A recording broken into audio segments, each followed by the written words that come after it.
Bueno, se dio en Neuquén se dio a conocer un proyecto de los tantos que ha habido, en este caso un proyecto a nivel legislativo para arancelar la educación y la salud a extranjeros. Y cuando hablo de Neuquén como un caso más es porque ya venimos con varias experiencias en lo que va de los últimos 2 años, te diría, en diferentes provincias. Sobre todo de salud, no tanto sí, educación. salud, especialmente salud, y con experiencias en general positivas, ¿eh? Sí. Porque ha bajado la demanda, especialmente de atención a extranjeros. Bueno, creo que Salta hablaba de un 80% menos. Sí, en lo que fue el primer semestre era 60% menos, así que puede ser. Salta, Jujuy, Ciudad de Buenos Aires de este año, recordemos desde marzo se está arancelando precisamente la salud en el caso de, o tienen que pagar un arancel los extranjeros que se atienden, no urgencias, recordemos esto, sino lo que tiene que ver con turnos y cuestiones programadas, como por ejemplo cirugías también. Bueno, después está Santa Cruz y Mendoza también, son 5 provincias. Neuquén podría ser la sexta. Hay un proyecto que presentó la legisladora de Cumplir, Brenda Buchiniz, un bloque que es aliado a la Libertad Avanza a nivel neuquino, y lo que propone básicamente es arancelar este tipo de cuestiones, sobre todo la atención en salud, en educación. A extranjeros tal vez la novedad es lo educativo en este caso, y con el dinero que se recaude crear fondos especiales, que es también lo que hicieron en otras provincias, que se destinen a obras precisamente en educación y en salud. Por ejemplo, Gustavo Sáenz en algún momento en Salta había contado, había descrito lo que tenía que ver con inversión ganada a partir de ese dinero que se había recaudado. Por ejemplo, la compra de ambulancias en diferentes localidades de Salta que tal vez precisamente se necesitaba ese tipo de ambulancias o diferente material sanitario que necesitaban. Bueno, fue una manera de lograr recursos y lo fueron logrando a partir de lo recaudado este año. Así que sexta provincia que podría llegar a ser, por ahora, es un proyecto de ley. ¿Se enviarían las modificaciones en base a las negociaciones que entabló el ministro del Interior, Diego Santilli? Y también hay otro actor que va a entrar en escena en los próximos días. ¿De quién estoy hablando? Del ministro de Economía, Luis Caputo. Vamos a adelantar en parte la agenda que va a tener el ministro esta semana, porque se va a reunir con 2 actores claves. Veníamos hablando del gobierno de la Ciudad de Buenos Aires. Lo que me indican fuentes de Uspallata es que el martes habría una segunda reunión técnica entre los equipos del Ministerio de Economía de la Nación y de la Ciudad Autónoma de Buenos Aires. ¿Cuál es el tema central? La coparticipación. La deuda. Recordemos que en el proyecto de presupuesto 2026 que envió en septiembre el gobierno a la Cámara de Diputados no estaba contemplada la deuda por la coparticipación, ese acuerdo que había llegado a cabo la Nación y la provincia frente a la Corte Suprema. Hubo una primera reunión en los primeros días de noviembre.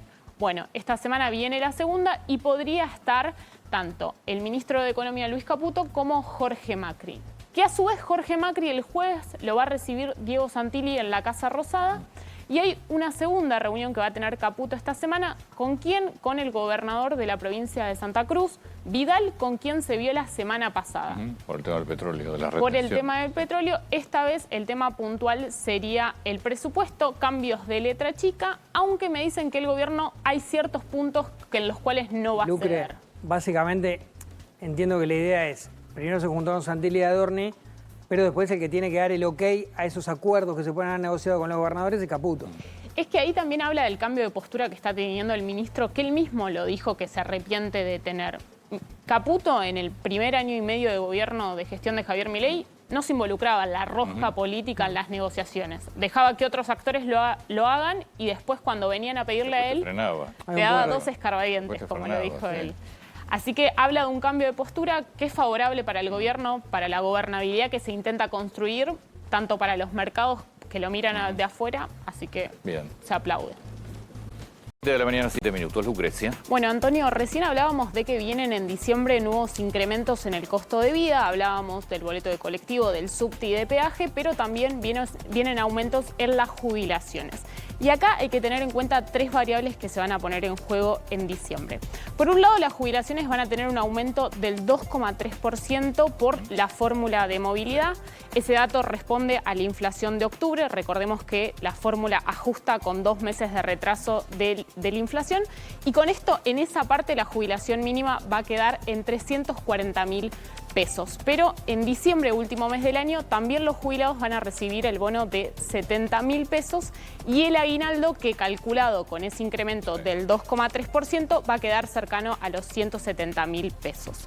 Sumando estas tres variables, en diciembre ningún jubilado tendría que cobrar menos de 581.000 pesos, que es a excepción porque es el mes en donde tenemos el aguinaldo.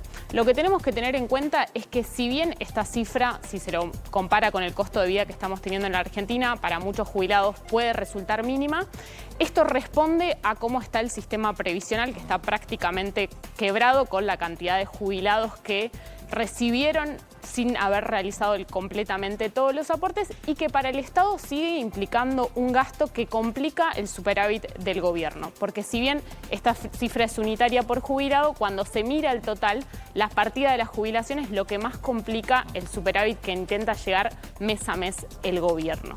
Bueno, o sea que sumando todo, de vuelta, todo por excepción, puede ser mes del aguinaldo, ninguna jubilación puede ser menor a 581.119 pesos diciembre, ¿no?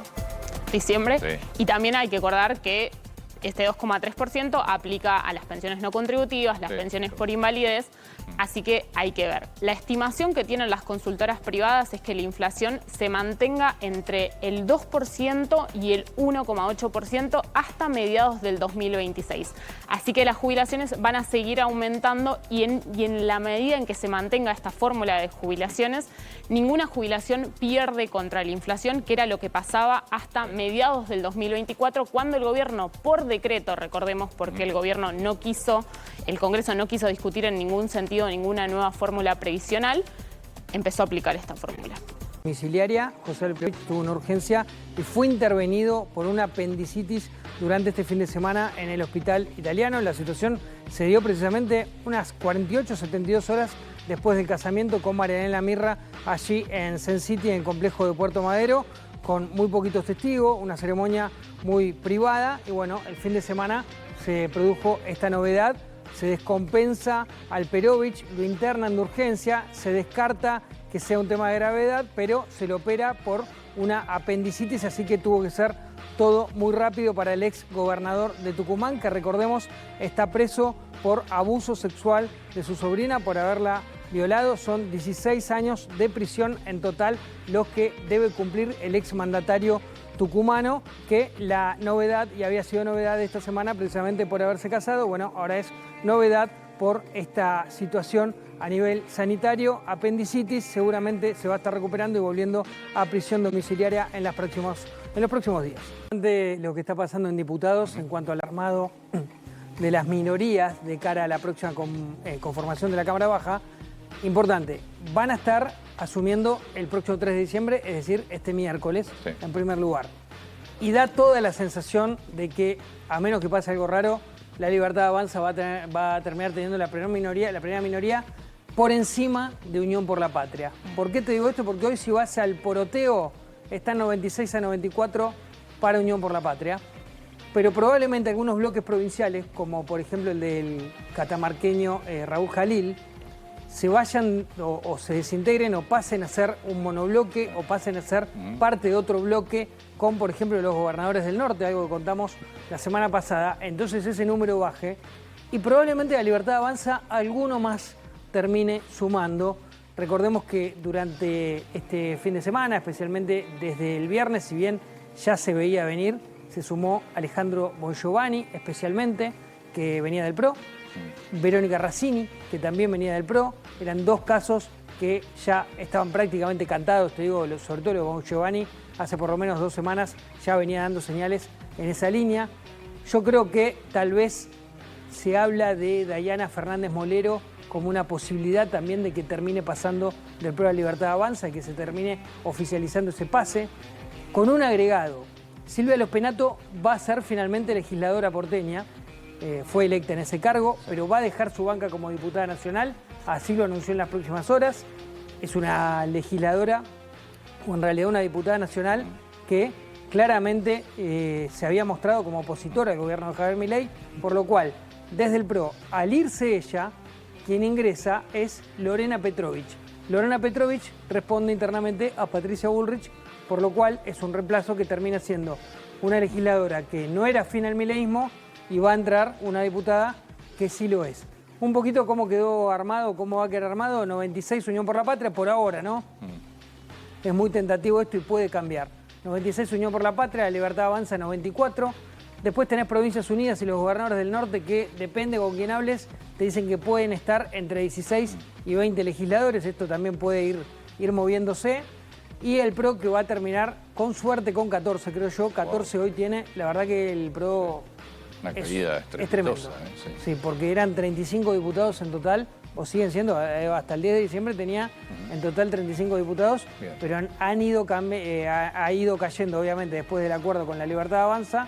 Y hay muchos que se fueron directamente a la Libertad Avanza, agarraron la garrocha, saltaron, y estos son los últimos casos, pero ya venía dándose durante todo el año un poquito el mapa de diputados que se viene. Silvia Lospenato igual no puede ser compensado con otro cargo en el gobierno de la ciudad, pues es un cargo menor para el rol que tuvo ella en el Congreso. Hoy, pero ella fue candidata. Ella fue candidata.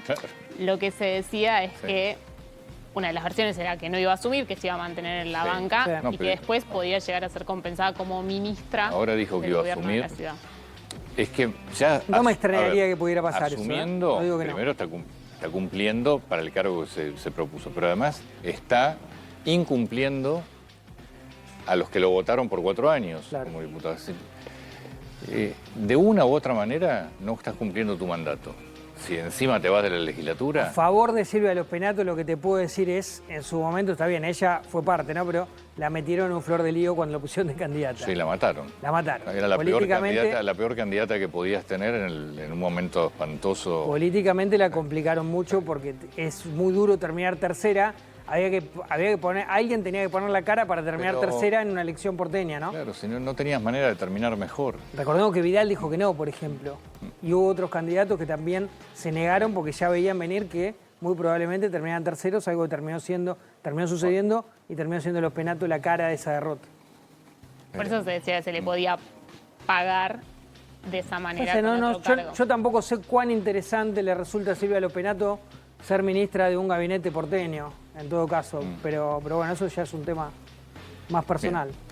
Lucrecia. Bueno, Antonio, el gobierno entra en semanas claves para el presupuesto 2026. Se indica que en las próximas semanas se enviarían las modificaciones en base a las negociaciones que entabló el ministro del Interior, Diego Santilli.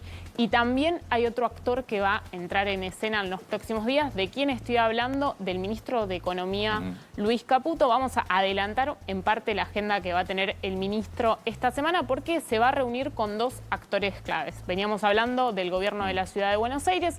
Lo que me indican fuentes de Uspallata es que el martes habría una segunda reunión técnica entre los equipos del Ministerio de Economía de la Nación y de la Ciudad Autónoma de Buenos Aires. ¿Cuál es el tema central? La coparticipación. La deuda. Recordemos que en el proyecto de presupuesto 2026 que envió en septiembre el gobierno a la Cámara de Diputados no estaba contemplada la deuda por la coparticipación, ese acuerdo que había llegado a cabo la Nación y la provincia frente a la Corte Suprema. Hubo una primera reunión en los primeros días de noviembre. Bueno, esta semana viene la segunda y podría estar tanto el ministro de Economía Luis Caputo como Jorge Macri. Que a su vez Jorge Macri el jueves lo va a recibir Diego Santilli en la Casa Rosada. Y hay una segunda reunión que va a tener Caputo esta semana. ¿Con quién? Con el gobernador de la provincia de Santa Cruz, Vidal, con quien se vio la semana pasada. Por el tema del petróleo, de la retención. Por el tema del petróleo, esta vez el tema puntual sería el presupuesto, cambios de letra chica, aunque me dicen que el gobierno hay ciertos puntos en los cuales no va a ceder. Básicamente entiendo que la idea es... Primero se juntaron Santilli y Adorni, pero después el que tiene que dar el ok a esos acuerdos que se pueden haber negociado con los gobernadores es Caputo. Es que ahí también habla del cambio de postura que está teniendo el ministro, que él mismo lo dijo que se arrepiente de tener. Caputo, en el primer año y medio de gobierno de gestión de Javier Milei, no se involucraba en la rosca política en las negociaciones. Dejaba que otros actores lo hagan y después cuando venían a pedirle a él, le daba 2 escarbadientes, como lo dijo él. Así que habla de un cambio de postura que es favorable para el gobierno, para la gobernabilidad que se intenta construir, tanto para los mercados que lo miran de afuera, así que se aplaude.